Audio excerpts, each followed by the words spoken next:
ನಿಮ್ಮ ಹಳೆಯ ಚಿನ್ನದ ಒಡವೆನ ಅಧಿಕ ಬೆಲೆಗೆ ಮಾರಬೇಕೆ? ಆಟಿಕಾಗೆ ಕಾಲ್ ಮಾಡಿ 8880 ಅಟ್ಟಿಕಾ ಗೋಲ್ಡ್ ಕಂಪನಿ.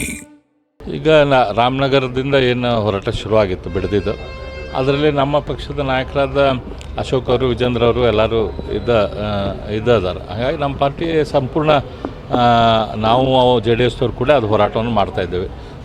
ಅದೇ ರೀತಿ ಈಗ 18ನೇ ತಾರೀಕಿಗೆ ಅವರು ವಿಧಾನ ಸಭೆಯಲ್ಲಿ ಅದ್ರ ಬಗ್ಗೆ ಹೋರಾಟ ಮಾಡಬೇಕಂತ ಮಾಡಿದ್ದಾರೆ. ವಿಧಾನಮಂಡಲ ಅಧಿವೇಶನ ಸಂದರ್ಭದಲ್ಲಿ ಅದನ್ನು ನಾವೆಲ್ಲರೂ ಕೂಡ ಹೋರಾಟ ಮಾಡ್ತೇವೆ. ಸರ್, ಈಗ ನಾಗೇಂದ್ರ ಅವರು ರಾಜೀನಾಮೆ ಕೊಡದೇ ಇದ್ದಲ್ಲಿ ನಾವು ಅಧಿವೇಶನ ನಡೆಸಲಿಕ್ಕೆ ಕೊಡಲ್ಲ ಅಂತೇಳಿ ಆಲೋಚನೆ ಸರಿಯಾಗಿ ಹೇಳಿಕೆ ಕೊಟ್ಟಿದ್ದಾರೆ. ಯಾಕಂದರೆ ಈಗ ಒಬ್ಬ ಮುಖ್ಯಮಂತ್ರಿಗಳ ಸದನದಲ್ಲಿ ಹೇಳಿದಂಥ ವಿಷಯ ಪೂರ್ತಿ ಇಷ್ಟು ಪ್ರಮಾಣದ ದುಡ್ಡು ಲೂಟ್ ಆಗೈತಿ ಅಂಥೇಳಿ ಸಿದ್ದರಾಮಯ್ಯನವರು ಒಪ್ಕೊಂಡಿದ್ದು. ಅದ್ರ ಸಂಬಂಧ ಇವರು ಜೈಲಿಗೆ ಕೂಡ ಹೋದವರು, ಇನ್ನೂ ಆ ಕೇಸ್ ನಡೆದೈತಿ. ಅಂಥವ್ರನ್ನ ಇವತ್ತು ಪೇಮೆಂಟ್ ತೊಗೊಂಡು ಮಂತ್ರಿ ಮಾಡ್ತಾರಂತಂದ್ರೆ ಅದ್ರ ಬಗ್ಗೆ ನ್ಯಾಚುರಲಾಗಿ ಜನ ಏನಂತಾರೆ, ಇವ್ರಿಗಂತೂ ಕಾಂಗ್ರೆಸ್ದವ್ರಿಗಂತೂ ಏನು ಅನ್ಸೋದಿಲ್ಲ. ಆದರೆ ಜನ ಏನಂತಾರಂತ ವಿಚಾರ ಮಾಡಬೇಕಲ್ಲ. ವಿರೋಧ ಪಕ್ಷವಾಗಿ ಅದು ನಮ್ಮ ಕೆಲಸ. ನಾಗೇಂದ್ರಂಥ ಭ್ರಷ್ಟರನ್ನು, ದೇಶ ವಿರೋಧಿಗಳನ್ನು ಅವ್ರನ್ನ ಮಂತ್ರಿಮಂಡಲದಾಗ ಇರಾಕ ಕೊಡಬೇಡ್ರಿ ಅಂಥೇಳಿ ಒತ್ತಾಯ ಮಾಡೋದು ನಮ್ಮ ಕೆಲಸ. ಅದು ಎಲ್ಲಿ ತನಕ ಅವ್ರನ್ನ ಮಂತ್ರಿಮಂಡಲದಿಂದ ಅವ್ರನ್ನ ಇಳಿಸೋದಿಲ್ಲ, ಅಲ್ಲಿ ತನಕ ಸದನ ನಡೆಸಿ ಏನು ಉಪಯೋಗ? ಸರಿ, ನಾಳೆ ಕನ್ನಡಪರ ಹೋರಾಟಗಾರರು ಕರ್ನಾಟಕ ಬಂದ್ ಕರೆ ಕೊಡ್ತಿದ್ದಾರೆ ಕಾವೇರಿ ನೀರಿನ ಸಲುವಾಗಿ. ನಮ್ಮ ಧಾರವಾಡಕ್ಕೂ ಇನ್ನೂ ಕೂಡ ಇತ್ತು ಮಾದಾಯಿದೇನು ಸಮಸ್ಯೆ ಬಗೆಹರಿದಿಲ್ಲ. ಇದ್ದಾಗಿಂದ ಏನಾದರೂ ಸ್ವಲ್ಪ ಜೋಡಿಸ್ತಾರ ಅಂತ ಇದು ಇಲ್ಲಿದು ಐತಲ್ಲ ಕೋರ್ಟ್ದಾಗ ಇರುವಂಥ ವಿಷಯ.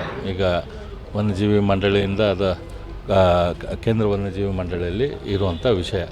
ಇದನ್ನು ನಮ್ಮ ಮುಖ್ಯಮಂತ್ರಿಗಳ ಹಿಂದೆ ನೀರಾವರಿ ಸಚಿವರಾಗಿದ್ದರು, ಸದನದಲ್ಲಿ ಕೂಡ ನಾವು ಇದ್ರ ಬಗ್ಗೆ ಮಾತಾಡಿದ್ವಿ. ಸೊ ಅವರು ಈಗ ಹೆಂಗೆ ಕಾವೇರಿಗೆ ಇಮಿಡಿಯೇಟ್ಲಿ ಹೆಂಗೆ ವಕೀಲರ ದಂಡ ಕಳಿಸ್ತಾರೆ, ಅಲ್ಲೂ ಕೂಡ ವಕೀಲರನ್ನು ಕಳಿಸ್ಬೇಕು ಸರಿಯಾಗಿ. ಅಲ್ಲಿ ಹೋದ ಮೀಟಿಂಗ್ ಸತ್ತೇ ಮಾದಾಯ ಬಗ್ಗೆ ಮೀಟಿಂಗ್ ಕರೆದ್ರೆ ಒಬ್ಬ ಮಿನಿಸ್ಟ್ರ್ ಅಟೆಂಡ್ ಆಗೋದಿಲ್ಲ.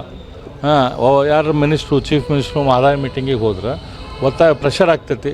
ಆವಾಗ ಅಲ್ಲಿ ಹೋಗಿ ಅದನ್ನು ರಿಸಾಲ್ವ್ ಮಾಡೋಕ್ಕಾಗ್ತೈತಿ. ಯಾವುದೂ ಕೂಡ ಇಲ್ಲದ ಕೇವಲ ಮಾದಾಯ ಬಗ್ಗೆ ನಿರ್ಲಕ್ಷ್ಯ ಮಾಡಿಕೊಂಡು ಪಾಲಿಟಿಕಲ್ ಆಗಿ ಅದನ್ನು ಮಾತಾಡ್ಕೊಂತಂದ್ರೂ ಉಪಯೋಗ ಇಲ್ಲ. ಮುಖ್ಯಮಂತ್ರಿಗಳ ಜವಾಬ್ದಾರಿ ಐತಿ. ಅವರು ವನ್ಯಜೀವಿ ಮಂಡಳಿಗೆ ಒಳ್ಳೆಯ ವಕೀಲರನ್ನು ನೇಮಕ ಮಾಡಲಿ, ಅಲ್ಲೇ ಇದು ಕೇಸನ್ನು ಪರ್ಸ್ಯೂ ಮಾಡೋಕ್ಕೆ. ಅದ್ರ ಜೊತೆ ಈ ಮೀಟಿಂಗ್ಗಳು ಇದ್ದಾಗ ಕೇವಲ ಅಧಿಕಾರಿಗಳನ್ನು ಕಳಿಸಿ ಕೈ ತೊಳ್ಕೊಳ್ಳೋದು ಬೇಡ, ತಾವು ಮಂತ್ರಿಗಳಾದವರು ಕೂಡ ಅಲ್ಲಿ ಹೋಗ್ಬೇಕು. ಸರ್, ಈಗ ನಾಯಕತ್ವ ಬದಲಾವಣೆ ಏನಾದರೂ ಆಗುತ್ತೆ BJP? ಅದು ಹೈಕಮಾಂಡಿಗೆ ಬಿಟ್ಟಂಥ ವಿಷಯ. ಅದ್ರ ಬಗ್ಗೆ ಹೈಕಮಾಂಡ್ದವ್ರು ಸೂಕ್ತ ಸಮಯದಲ್ಲಿ ಏನು ಡಿಸಿಷನ್ ತೆಗೆದುಕೊಳ್ಬೇಕು ಅವ್ರು ತೊಳ್ತಾರೆ. ಗ್ಯಾರಂಟಿ ನ್ಯೂಸ್, ಸುದ್ದಿ ಖಚಿತ, ನ್ಯಾಯ ನಿಶ್ಚಿತ.